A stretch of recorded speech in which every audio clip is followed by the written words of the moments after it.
as I mentioned, grabbing some data from Halifax for community over code, which is in Halifax.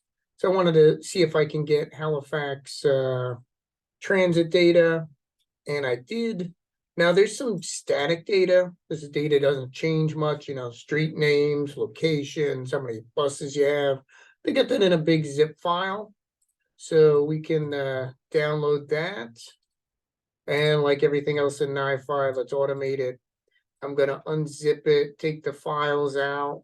And now I've got a bunch of files here. They say text, but they're really CSVs of different lookups. As you can see, routes, that sort of stuff. That doesn't change too often.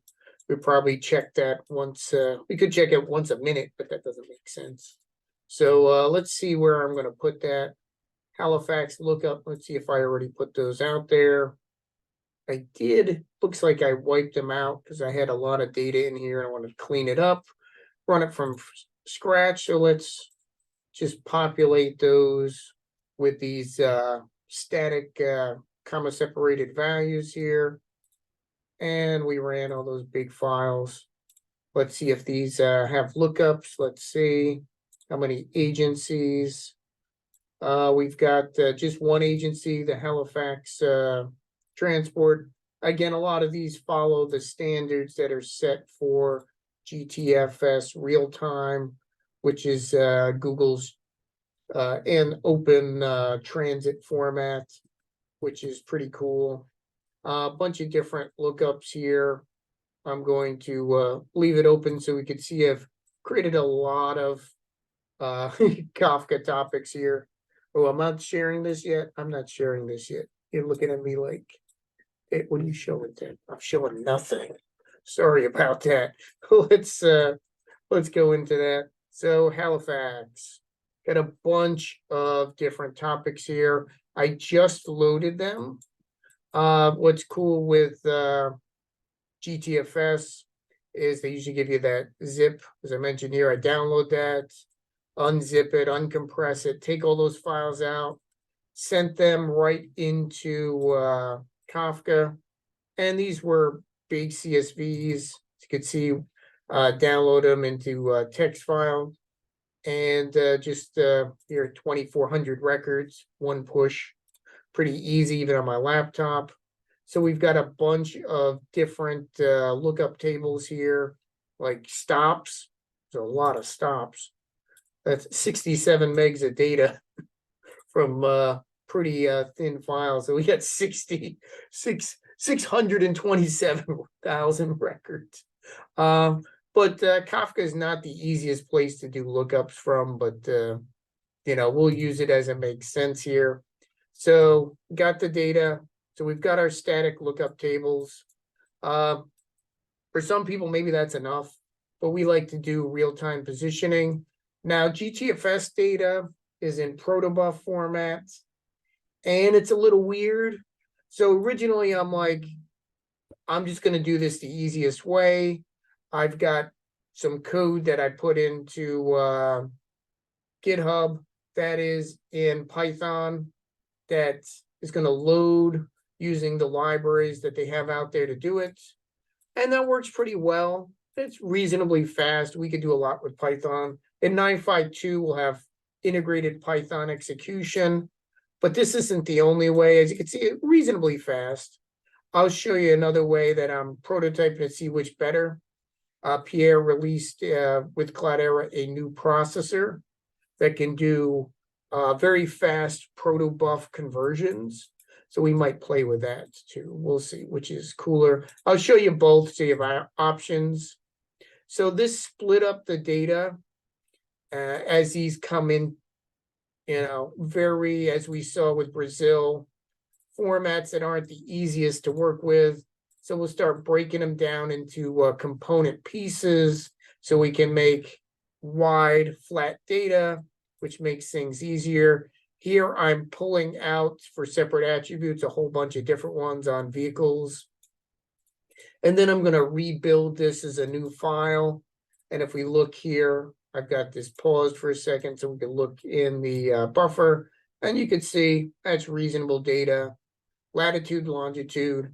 Again, I should set up another map here so we can, look our way through Halifax, maybe see the buses that are right out front of the building. Kind of cool stuff there. So we've got that data. I'm going to add a couple of fields here. This one's just a timestamp, so I know when NiFi hit it. And then here, I'm just doing where there's no null routes. There was a couple of them. Those aren't helpful. I'm going to send myself a lot of Slack messages here. I guess we'll do that. Who cares? So got this data, split it out. Now, one thing I wanted to do is look up a route and enhance it, because the route ID it's a number. And I don't know about you, but just looking at the route number doesn't really tell me what's going on, doesn't look pretty. Sure, it's probably normalized, but it'd be nice to have a name with it. So I decided, instead of trying to do some weird app or cache it, I mean, I could point to those CSVs. That is a nice feature in NiFi. I could do lookups based on a comma separated value. So I could have just done that. But I thought, let me put it in a database table. Again, could have put it in, a big data table, but the data is pretty small. So I'll put in Postgres, which I have around anyway, and to show you some relational stuff. So this is a database record lookup service. So that route ID is in my record, and I'm going to look it up against my PostgreSQL, which I've got set up here. I got a connection pool for that. So if it gets matched, it's going to send it along to my Slack group so we can post it, and also send it to Kafka. So we've got our real-time data to look at. And if you look here, we got a route name now. So it's not just number 4. Maybe we'll look up some other data since we have all those routing tables. Now I put those into Postgres and the smallest font anyone's ever seen in their life. I created 2 tables here, one for the route so we can look up those long names. Again, just Postgres data. I'll show you how I created that. And then look up the stop, so I get all the stop names, which is cool too. If we go to the GitHub, give you all the DDL to create those and the primary key, all that kind of fun stuff you like doing there. So we did the lookup, so we got the route name and we sent it on its way. So that's a pretty good set of data here. We want to follow routes. I'll probably do a map for routes, maybe do one for another one, but this is Halifax vehicle positions. If we look at that one, here we go. Did we get any data in there yet? No data in there. Let's make sure we got that data sending. Make sure I didn't do a typo here. Sometimes I mess that up. Let's make sure we got all our data here. Send another one out. It's like 130 records. Let's see. Make sure I didn't get the wrong name here. Let's see where that topic is. Halifax vehicle positions. Oh, that one has a dash. Gonna make sure you name stuff the way you think you did. I'm gonna have to clean up these table names. Yeah, you can see here, we got the route, we got the long name. So we can do a query on that.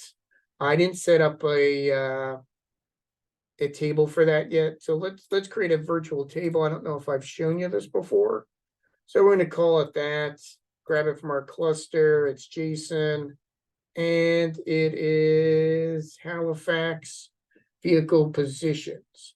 Now, if I set up a schema registry for this, it would automatically do it. Don't have to do it. But sometimes I might be grabbing this from someone else's place. The schema, okay. Timestamp. Don't like timestamp. We have a bad column name in there that may cause us a problem. We may want to take a look at that or change the name of that field. Timestamp, not the best name. I might want to change that. Again, got to watch out for some of these names. Some of them like to call it anything you want there. So that's Halifax vehicle positions. Let's see if that name there causes any problems. It's probably smart enough not to, but let's send some more data there. And again, having that lookup is nice. And we could schedule that to run. We have to check how frequently they actually update that data. Some of them it's every couple of seconds, every second, once a minute. So we got a couple records here. If we really need this data, which I got to figure out which one I'm using for mapping, I'm going to create a materialized view from one of them. We'll have to see which one makes more sense there. So that's one of them. There's another, and most of these GTFS real-time data sources for transit systems have multiple APIs.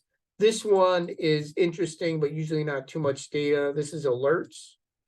Trip alerts are pretty interesting, as could be bus broke down, bus is late, there's traffic. As you saw before, we do the same thing, chop up the data, make it skinnier, maybe add a timestamp, a unique ID, pushing that to my Slack group, which I didn't check before, pushing a lot of messages over here.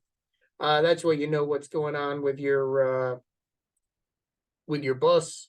And you can see here, here's an alert, detour because of construction. If you're waiting on the other side of that construction, you might want to know that. Where is my vehicle? Again, we could set this up for individuals where you could subscribe and say, I'm just interested in this particular bus line or this location, and we could do mapping and a bunch of cool stuff. We'll see what I want to do while I'm there in Halifax for a couple of days. Maybe we'll tweak it. I'll walk around and see what makes sense. So same idea, push it to Kafka topic. Now we've got another one here. This is the first one I've replaced by not having this Python. I'm making a call to that GTFS endpoint here. And you can normally see it because they'll put GTFS there or real time, maybe PB for Protobufs. And thanks to Cloudera, we've got a new processor here. I downloaded the GTFS real-time Protobuf format here in this directory. And I said what kind of message type I want it to be processed. And it pulls it out and gets it for me in the same JSON that I did by using the API without any special code here. Pretty straightforward, but it makes it easy for me. And that one is running, that just finished. So we got this third one. So we could take a look at that as it's coming through the system here pretty quickly. And this is forked off pretty quickly into a lot of separate records. And it looks just the same as the other one. We got another lookup here. This lookup is doing the route ID again, because I want that in there. But this, and then I have a second one, which is getting me all the different stops. And as you can see here, I can have as many lookups as I want, reuse that connection pool to Postgres. We saw that in this table here in Postgres. Stop ID gives me the stop name, and it'll cache some. Again, these don't change too often. I'm okay with having a cache. And when it comes back, I just add the stop name as a new field. And here we'll send a couple of messages, maybe not 10,000 to Slack or 13,000 to Slack. That might be too much. The rest we'll send as alerts here to Kafka. And again, this might be more interesting to put on the map, or maybe both. We'll have to see how good my map skills are. Might make sense to switch over to Cloudera visualization for that. So this one, we can create a new table for this other Kafka topic we had. So let's make sure we know which one it is. Hopefully I didn't create too many of them here. Halifax lookup stop times. Is that the right one? Let's make sure alerts. No, we want some kind of alert one. That's great provenance. So tell me what it is. We look into attributes, topic, Halifax updates. Okay, let's make sure we see data there. I see 6 megs worth of data. Looks pretty good. Again, I did JSON here. I could have picked something else, but whatever makes sense to you. So Halifax updates. Hopefully no weird names in here. And like dash, sure. JSON, and then we'll grab Halifax updates. Detect the schema. Hopefully no weird fields in this one. No weird fields. Great. I'm going to add the Kafka timestamp here with a watermark. That's useful for some things. I can create a consumer ID, so it's always the same. Up to you if you want random. Up to you what you want to do if something fails when it's trying to convert the data. You can put it in a dead letter queue. I'm just going to log it. So we created it. Again, if you like to copy these, here's all the syntax here to create that wherever you are. So we can go back to our Halifax job here, and we can run the other one because we're just exploring here. And we'll make sure we got data coming in there. Let's push a little more data, even though we just did push 10,000. But it's good to see this other style of calling, whether we do call a Python script or use Cloudera's new convert Protobuf protocol processor, either one. We're doing the lookups against Postgres. Maybe I want to do more connections here because that may be slowing us down a little bit based on how fast my Postgres is. My Postgres is running on this laptop with Flink, with NiFi, with Kafka, with Chrome, with Zoom, with probably way too much stuff. So we've got some new records coming in. So we should, yeah, as you can see, they're coming in here, and we can see the route long name. This looks like some nice data. Maybe this is the one I'm going to use for a map, which is pretty cool stuff. Again, pushing it to Slack as well. Maybe we'll figure out a place we can put a little machine learning. But for now, that's what we've got. I'll talk to you again on this as I add some more features. If you have any suggestions, what we need, what you want to look at more closely, drop that in as a comment or suggestion, or just contact me on Twitter or LinkedIn. Thanks for taking a look.